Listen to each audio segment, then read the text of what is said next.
Գյորջյան Կասկադ 60 ամիս փուլային վճարում բազմաթիվ առավելություններ։ Ես երբեք ինձ թույլ չեմ տա Հակոբ Մովսեսի պարագայում հնչեցնել Հակոբ Հակոբյան ազգանունը, որտեղ Հակոբ Մովսեսին, երբ որ մենք ճանաչել ենք, գրող, հրապարակախոս, մտավորական, թարգմանիչ, ամեն ինչ, փիլիսոփա, ինքը Հակոբ Մովսես եղել է, մեր հասարակությունը ճանաչում է Հակոբ Մովսեսին, ինքը միշտ եղել է այդպիսին։ Նախարար ժամանակ էլ ինքը ունեցել է իր ըմբոստության չափաբաժինն 90-ականներին, եղել է նախարար, մշակույթի նախարար, լավ նախարար, դա նաև մեր գործընկերներն էին նշում, որոշ գործընկերներ, որ առնչվել են թե իր գրական ժառանգության, թե ընդհանրապես իր պրոֆեսիոնալ գործունեության հետ։ Ես Արծվիկ Միրասյանը այստեղ չէր, որ Բաբկեն Թունյանի պես շնորհակալություն ասեի, որ այս հարցը բերեց այստեղ լիագումարնիստ, նախ առաջին հերթին մեր ժողովուրդը ծանոթացավ իմ պատկերացմամբ բավականին մեծ մտավորականի հետ, որը այսօր նաև հանդես է գալիս մեկ դեմքով, որտեղ Հակոբ Մովսեսի, եթե նայենք ընկերական շրջապատը, որոնք բացակայում են, Վրեժ Իսրայելյան, Հրաչ Թամրազյան, Լևոն Խեչոյան եւ այդպես նրանք մահացել են, բայց բոլորը եղել են այն սերունդի մտավորականները, որոնք մեծ արժեք են թողել մեզ համար։ Եվ 90-ականների հաջողությունները նաև կապված են այն իրողությունների հետ, որ այդ մտավորականները ինչ որ պահի դարձան Հայաստանի կառավարության կրողներ։ Դա շատ լուրջ փոփոխություն էր 90-ականը, մենք այսօր ամեն ինչի մասին խոսում ենք, բայց պետքա խոսենք այն համատեքստում, որ 90-ականները ինքը նաև հնարավորություն են տվել բոլոր քաղաքական ուժերին գան Հայաստան եւ մասնակից լինեն այն process-ներին, որի մասին խոսում ենք որպես ադապտացիայի հնարավորություն։ Ես ընդմիջմանը մի պահ Հակոբ Մովսեսին հարցնում էի իմ պատկերացումները ինքը կիսում է ադապտացիայի մասին, որտեղ ադապտացիա դա նշանակում է ունակ լինել փոփոխություններին արագ արձագանքելու եւ եթե ունես քաղաքական պատասխանատվություն, ապա քո առաջնորդությունը ճիշտ ուղղորդես, որպեսզի մեր երկրի, մեր ժողովրդի անվտանգային խնդիրները կարողանաս լուծել։ Վերջին հաշվով Դաշնակցությունը, երբ որ ստեղծվել է 1890 թվականին Թիֆլիսում, նրա նպատակը եղել է պետականություն չունեցող ժողովրդի անվտանգային խնդիրների լուծմանը եւ պարոն Հակոբ Մովսեսը բազմիցս նշեց, որ Դաշնակցության հետ կապված ինքը ճշնամանք չունի։ Դա չարձանագրվեց մեր գործընկերների կողմից։ Բայց այն հայտարարությունը, որ արվել է նաեւ Դաշնակցության համար իրենց նպատակները հստակեցնելու եւ ուղղելու առումով դա այդպես էլ չընկալվեց։ Ինչ ասի Հակոբ Մովսեսը, ասում է մենք ունեցել ենք հնարավորություն, բայց դուք այդ հնարավորությունը անտեսել եք, թողել եք հետևում։ Ես նորից ուզում եմ անդրադառնամ ադապտացիայի խնդրին։ Ադապտացիա Դաշնակցությունը ունեցել է, երբ որ Թուրքիայում, երբ որ իշխանությունը ձևավորում, ինքը այնտեղ 10-14 պատգամներով ներկայացված է եղել։ Այսօր խոսվեց, որ այդ ներկայության պարագայում իրենք ունեցել են շանս քաղաքական ադապտացիա իրականացնել եւ կարողանալ պետություն չունենալու պարագայում կառավարել մեր երկրի, ուրեմն մեր ժողովրդի անվտանգային խնդիրները։ Իհարկե Դաշնակցությունը անուրանալի նաեւ խմբեր ակտիվորը, որպեսզի այդ խնդիրը լուծեն։ Դրանք ֆիդայական խմբեր են եղել, բայց որտեղ որ իրենք հաջողել են, ասենք Վանի պաշտպանությունը, Արամ Մանուկյանի շնորհիվ եւ այդպես շատերը, բայց նաեւ մենք կորցրել ենք այն մտավորականներին, որոնք այդ խնդիրը դրված էր եւ իրենք պետք է լուծեին, չի ստացվել։ 90-ականներին, պարոն Ռուբինյան, ես ասեմ, որ հարթակում ես եղել եմ եւ պարոն Գեգամ Մանուկյանը եղել ուսանողական շարժման, երբ որ այն ժամանակվա քաղաքական դեռ իշխանության չեկած Ղարաբաղ կոմիտեն Լևոն Տեր-Պետրոսյանը առաջարկ արեց Հայաստան վերադառնան բոլոր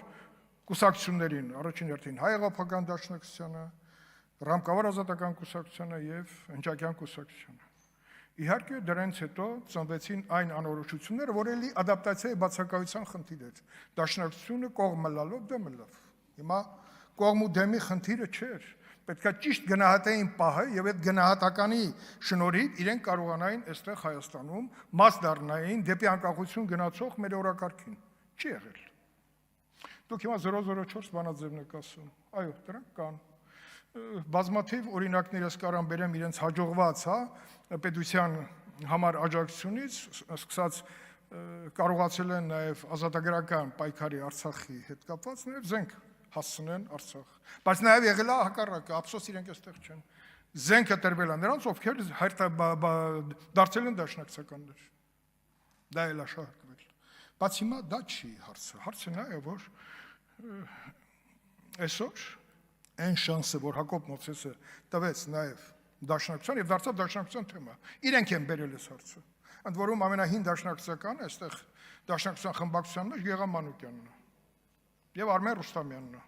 Արծվիկ Մինասյանն ինքը ընդունեց, որ ինքը նոր դաշնակցական է եւ դաշնակցական դարձել այն ժամանակ, երբ որ արդեն Հայաստանում ներքաղաքական իրավիճակներում եղել է այնպիսի իրավիճակ, երբ որ կոալիցիոն կառավարություն պետք է կազմեր եւ այնտեղ նաեւ կադրային առաջխաղացման հնարավորությունները բացվել շատերի համար։ Ես իմ ելույթը, որ sense վերնագիր դնեի, երևի դնեի մի ուրացիր եղբորդ, հատկապես Լիլիթ Գալստյանի ելույթից եւ Քրիստինե Վարդյանի ելույթի այդ բովանդակությունը լսելուց առաջ։ Չգնահատել այն սերունդի մտավորականների այն թողաջառանգությունը, որով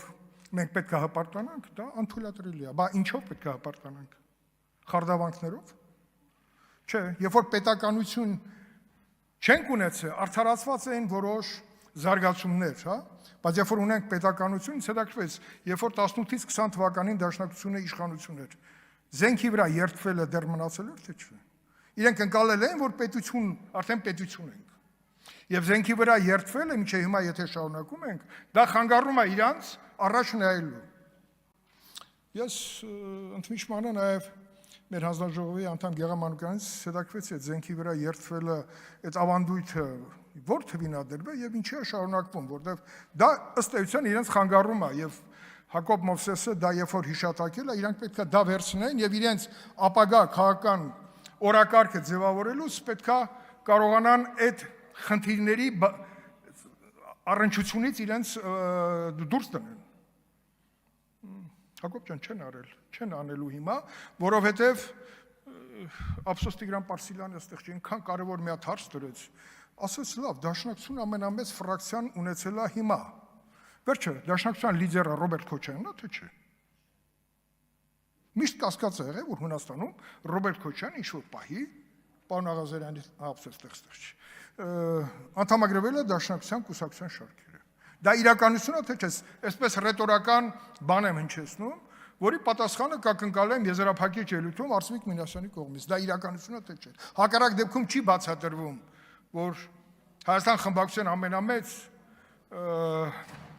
քանակի անդամներ ունի դաշնակցությունը, բայց դաշնակցությունը չունի իր առաջնորդը։ Չէ՞ որ Արմեն Ռուստամյանը ըստ էության բյուրոյի ներկայացուցիչն է, գուցե Արմեն Ռուստամյանը պետք է լիներ։ Հիմա խոսում են երթվել, չի երթվելուց։ Իշխան Սաղաթելյանը երթվել է այստեղ։ Ես ինչքան հիշում եմ, չի երթվել։ Մի պատգամավոր ունենք, որ մեջքով էր նստում։ Ինչքան հիշում եմ, նա էլ չի երթվել։ Ինչի չի երթվել, բա պետությունը ուր մնաց։ Բա պետության նկատմամբ մեր ընկալումները որտեղ մնացին։ Երթվելը այսօր տեղափոխվել է մեր զինված ուժեր։ Զենքի վրա պետք չի երթվել։ Պետք է երթվել զինված ուժերում, երբ որ զորակոչվում ես, եւ դու 1 ամիս հետո պետք է երթվես զենքը ձեռքիդ հայրենիքին պաշտպանությանը անվերապահորեն նվիրվելու համար։ Բա հենց այդտեղ է պետությունը։ Իրանք երթվում են ինչ-որ անորոշ, մեկ-մեկ էլ ասում է բան չի, Մաուզեր չի, Մաուզերն էլ մարտական չի, եթե մարտական էլ չի, դանակ կարա լինի եւ այլն պատարակախ եւ այլն, դա չի լինում։ Դա հոգեբանություն է, մի երթվեք։ Եվ մահը եւ ազատությունը մի կապեք իրար հետ։ Մարիան Կարապետյան շատ գեղեցիկ ասես ազատությունը բերեք առաջ, մնացածը ինքը կծառայի այդ նպատակին եւ կհասնեք դրան։ Իմ ասածը հետեւյալն է, ես բնականաբար չեմ կարող համակերպվել այն մտքի հետ, որ հակակոռուպցիոն հանձնաժողովը տվել է եզրակացություն, որտեղ տեսել է Հակոբ Մովսեսի ասացի մեջ, կարող է եւ տեսել է, բայց ես ինչի չեմ տեսնում, որտեղ ես ուզում եմ տեսնել, որ Հակոբ Մովսեսը, որը ընդունեց, որ ընդունել է, նաեւ գրավոր, որ այդտեղ խնդիր կա, միաժամանակ իմանալով իմ լավ բարեկամին, ինքը ըստ էության չի կարա չլինի Հակոբ Մովսես։ Իրանք անդադ ստիպում են, որ լինի Հակոբ Հակոբյան, ինչպես Զանգեզուր ֆիլմը հիշում եք, Նժդեի մասին, երբ որ անդադ ասում են, այ դուք լինել Հակոբ Հակոբյան։ Ժողովրդի հիշողության մեջ մնացել է, ոնց որ Սարոյան եղբայրներում Ռուբինյանը ասեց ինչ որ կտորի մասին, բա Ռուբինյան, բայց Սարոյան եղբայրում մի հատ հրաշալի կտոր կա, ուշադիր նայեք, ես միշտ նայում եմ, Դա գերեզմանում, Պապի գերեզմանին ստաց Հայկի ու Գևորգի երկխոսությունն է։ Դա գրել է Հրանտ Մաթևոսյանը։ Դրա համար դա տարբերվում է մնացած սցենարի բոլոր դրվագներից։ Այնտեղ խորը բան կա դրված։ Սկսած տիրոջ զգացումը, այդ պահին մեր ժողովրդի վիճակը, Գևորգի եւ Հայկի կերպարը շատ ճիշտ եք ասում, այո։ Այդ հակասականության մեջ մենք Գևորգից անկախության, պատկերացումները կորցնելով դարձանք Հայք։ Եկեք ճիշտ գնահատենք, նաև շանս էր տրված մեր ընդդիմացի գործընկերներին, գուցե վերադառնան դահլիճ, ինչի լքեցին, որովհետև Աննա Գրիգորյանի ձայնի իրավունքը ըստ կանոնակարգ օրենքի պահանջի հնարավոր չէր ձայն տալ, արտոնյալ չպետք է չլինի։ Այսինքն Աննա Գրիգորյանի ձայնը ավելի կարևոր էր, քան թե այն հարցի քննարկումը, որը մենք այստեղ պետք է ունենանք։ Խորին հարգանքով Աննա Գրիգորյանի պատրաստած տեքստի, որ ինքը գրավոր կարող է ներկայացնի այն բոլոր լրատվամիջոցներին, որը գտնում է իրենց ազդեցության գոտում։ Ես կներեք վերջում, բնականաբար հաշտ չեմ հակակոռուպցիոն կոմիտեի եզրակացության հետ կապված, որովհետև Հակոբ Մովսես իմ կարծիքով, լինելով Հակոբ Մովսես, առողջացման տեսակետը ասել, որը պետք է առաջին հերթին եւ Դաշնակցությանը եւ մեր ժողովրդին, որովհետև հնարավորություն ունենք լսել այսպիսի մտավորականի եւ այս առիթը մենք մաքսիմալ կարողացանք օգտագործենք։ Շնորհակալություն։